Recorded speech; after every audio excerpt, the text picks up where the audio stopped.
रेवा लहान असताना मला तिचं नेल्स कट करायला खूप भीती वाटायची. न्यू मॉम्स अँड डॅड्स, जर ही सिच्युएशन तुमच्यासोबत पण होत असेल तर मला तुम्हाला एक गोष्ट दाखवायची आहे.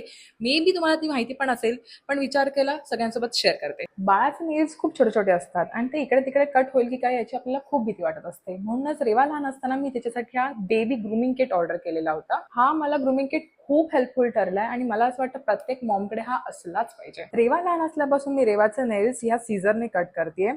खूप सेफ सीझर आहे ही, अजिबात पॉइंटेड नाहीये. म्हणजे खूप सेफ फील होतं कट करताना, कसंही टेन्शन नाही येत आपल्याला तिचे नेल्स कट करताना बेबीजचे. कटरपेक्षा मला सीझरने नेल्स कट करणं तिचे खूप सेफ वाटलं.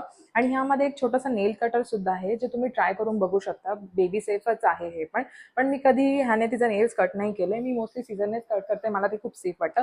तुम्ही पण हे ट्राय करून बघू शकता. जर तुम्हाला नेल कटर सेफ वाटलं तर तुम्ही ते यूज करून बघू. ह्या ग्रूमिंग किटमध्ये तुम्हाला एक सीझर, नेल कटर, इयरपिक, ट्विझर आणि फायलर माझं हरवलंय, माहित नाही कुठे. जसं काय त्याचा काय जास्त यूज नाही झाला माझ्यासाठी तरी. पण ह्या आणि एवढ्या या 5 गोष्टी तुम्हाला एका छोटूसा क्यूट बॉक्समध्ये मिळतात. आणि हा ग्रूमिंग किट नसता तर मी काय केलं असतं आय डोंट नो. तर हा ग्रूमिंग किट जर तुम्हाला पण हवा असेल तर मला कमेंट करा, मी तुम्हाला लिंक शेअर करेन. बाय.